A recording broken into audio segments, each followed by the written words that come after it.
अक्सर एक topic news में रहता है and it is recusal of a जज।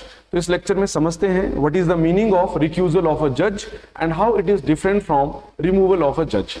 तो देखिए, जो रिक्यूजल ऑफ अ जज है उसका सीधा मतलब हुआ कि जब कोई एक जज, चाहे सुप्रीम कोर्ट के हों चाहे हाई कोर्ट के हों, अपने आप को किसी हियरिंग में पार्टिसिपेट करने से अगर खुद ही रिमूव कर दें या वो स्टेप डाउन कर जाएं कि मुझे इस पर्टिकुलर केस में नहीं बैठना है, तो उसे कहते हैं रिक्यूजल ऑफ अ जज।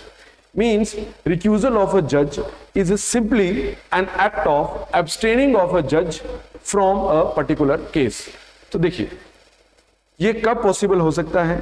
जब कभी भी किसी जज को ऐसा लगे कि किसी केस में शामिल होने की वजह से वहां पे कॉन्फ्लिक्ट ऑफ इंटरेस्ट जैसी पॉसिबिलिटी बन सकती है, तो वो जज अपने आप को स्वयं ही खुद ही उस केस से हटा सकते हैं। तो वो कॉन्फ्लिक्ट ऑफ इंटरेस्ट के चांसेस कब हो सकते हैं, कुछ एक दो एग्जांपल्स हम समझने की कोशिश करते हैं। जैसे जब भी जज के सामने कोई केस आना है और उस केस में दो पार्टीज इन्वॉल्व हैं, जो कि यूजुअली होती हैं, तो उन दोनों में से कोई भी एक पार्टी, अगर उस पार्टी का उस जज के साथ कोई रिलेशन है, कोई पर्सनल रिलेशन है, किसी तरह की जान पहचान या ऐसा कुछ हो सकता है, कोई एनिमिटी हो या कोई फ्रेंडलीनेस हो, किसी तरह की अगर इस तरह कोई नेक्सस एस्टैब्लिश होता है, तो उस केस में जज जो है वो अपने आप को उस हियरिंग से स्टेप डाउन कर सकते हैं। ये था पहला केस। दूसरा, कभी भी मान लीजिए कोई ऐसी कंपनी एक लिटिगेंट है या उस केस में एक पार्टी में एक कंपनी शामिल है और उस कंपनी में जो जज हैं उनके भी शेयर लगे हुए हैं, तो उस केस में भी कॉन्फ्लिक्ट ऑफ इंटरेस्ट के चांसेस बन सकते हैं। या थर्ड वन, जो जज जिन्होंने ये केस सुनना है, मान लीजिए वो जज बनने से पहले एक वकील रह चुके हैं और कभी उन्होंने उनमें से किसी एक पार्टी को रिप्रेजेंट किया है बीइंग अ लॉयर, और अब वो खुद एक जज है और वही पार्टी अब उनके सामने है जिनका उन्होंने केस सुनना है, तो उस केस में भी कॉन्फ्लिक्ट ऑफ इंटरेस्ट बन सकता है, तो वो स्टेप डाउन कर सकते हैं। या कोई भी और ऐसा केस, XYZ कोई भी केस बन सकता है जहां पे कि अगर कॉन्फ्लिक्ट ऑफ इंटरेस्ट के चांसेस हो तो जज अपने आप को उस हियरिंग से स्टेप डाउन कर सकते हैं। तो इसे हम कहते हैं रिक्यूजल ऑफ अ जज। सुप्रीम कोर्ट के केस में भी पॉसिबल है और हाई कोर्ट के केस में भी पॉसिबल है। लेकिन कुछ इंपॉर्टेंट पॉइंट्स हैं जो हमने यहां पे समझने हैं। जैसे ये जो रिक्यूजल ऑफ जज है, इसके लिए संविधान में कोई एक्सप्लिसिट मेंशन नहीं है, यानी कि संविधान के, इंडियन कॉन्स्टिट्यूशन के किसी भी आर्टिकल में डायरेक्टली कहीं मेंशन नहीं किया है कि रिक्यूजल ऑफ जज क्या होगा। लेकिन ये जो प्रिंसिपल है, ये जो रिक्यूजल ऑफ जज का कॉन्सेप्ट है, ये एमिनेट होता है from a cardinal principal that is due process of law.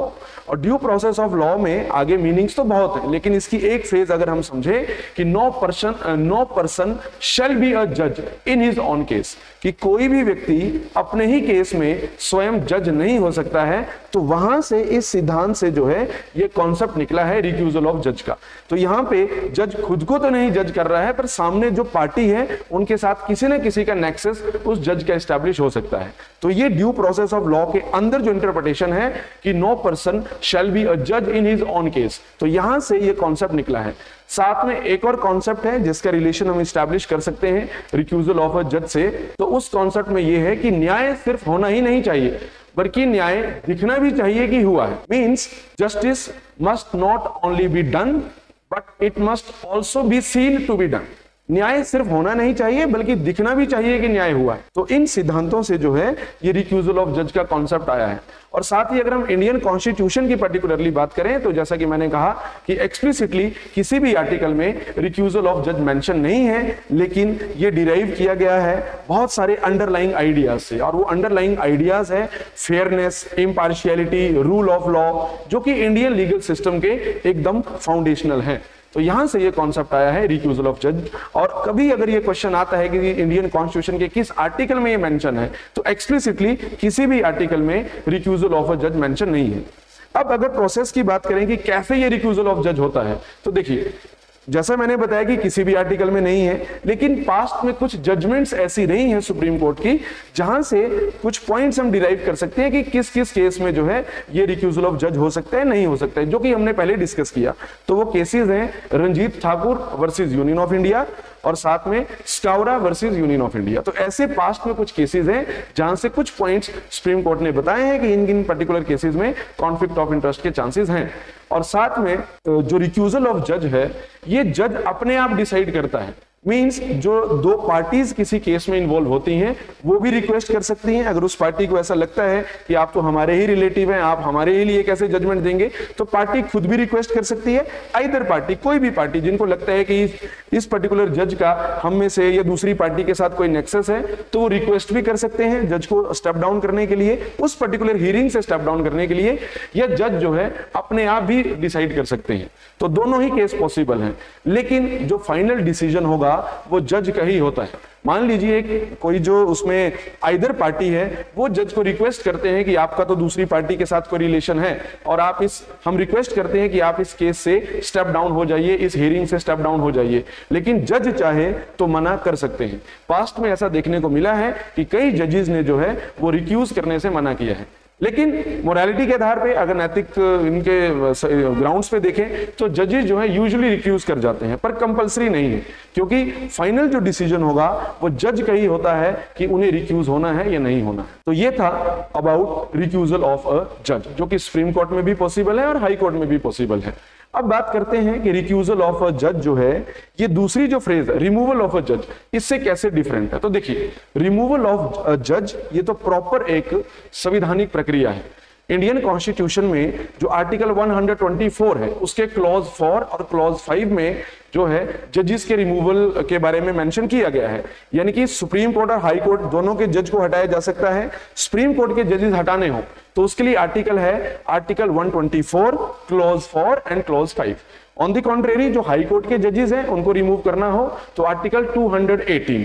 पर दोनों में जो प्रक्रिया है वो प्रक्रिया सेम है, पर ये पूरी प्रक्रिया जो डिटेल प्रोसेस है it was not mentioned in Indian constitution. जब संविधान लिखा गया उसमें संविधान में एक कंप्लीट प्रोसेस नहीं लिखी गई। इन आर्टिकल्स में सिर्फ क्या बोला गया, जैसे 124 में सुप्रीम कोर्ट के जजेस के लिए और 218 में हाई कोर्ट के जजेस के लिए, तो आर्टिकल में सिर्फ इतना ही बोला गया कि जजेस को प्रेसिडेंट के द्वारा रिमूव किया जाएगा, लेकिन प्रेसिडेंट अपनी मर्जी से नहीं।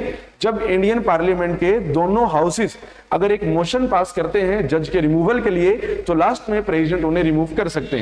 इतना ही सिर्फ आर्टिकल्स में लिखा गया है, लेकिन जो डिटेल्ड प्रोसेस है वो बाद में फिर लाई गई और उसके लिए जजेस इंक्वायरी एक्ट 1968 वो इनेक्ट किया गया। उसमें डिटेल प्रोसेस लिखी है। अभी हम रिमूवल ऑफ जज की बात नहीं कर रहे हैं तो उसमें ज्यादा डिटेल में नहीं जाएंगे, लेकिन जो हमने डिफरेंस समझा कि रिक्यूजल ऑफ अ जज ये संविधान में एक्सप्लिसिटली मेंशन नहीं है, on the contrary removal of a जज ये कॉन्स्टिट्यूशन में एक्सप्लिसिटली मेंशन है। रिक्यूजल ऑफ अ जज का मतलब सिर्फ उस हियरिंग से स्टेप डाउन करना है। On the contrary removal of a जज का मतलब पूरी तरह से डिसमिसल है उस जज का। जब कोई जज किसी तरह का मिसकंडक्ट करता है, मिसबिहेवियर करता है, या वो जज जो है उस तरह से उसकी इनकैपेसिटी है आगे काम करने के लिए, तो उन केसेस में किसी जज को रिमूव किया जा सकता है। हालांकि अब तक हम आज तक देखें, जुलाई 2025 तक देखें, टिल 4 जुलाई 2025 तक देखें, तो कोई भी जज चाहे सुप्रीम कोर्ट के हो चाहे हाई कोर्ट के हो उन्हें आज तक रिमूव नहीं किया गया है। ऑन द कॉन्ट्रेरी रिक्यूजल में तो बहुत सारे ऐसे एग्जांपल्स हैं कि एट ए टाइम जो जजेस हैं वो अपने आप को किसी पर्टिकुलर केस से रिक्यूज कर लेते हैं, जहां पे कॉन्फ्लिक्ट ऑफ इंटरेस्ट वो अगर ऐसा इस्टेब्लिश हो रहा हो तो अपने आप को वो रिक्यूज कर सकते हैं, पर रिमूव आज तक किसी जज को नहीं किया गया। तो ये था, इस लेक्चर में हमने समझा कि what is the meaning of recusal of a जज and how it is different from the phrase removal of a जज। Okay guys, thank you very much.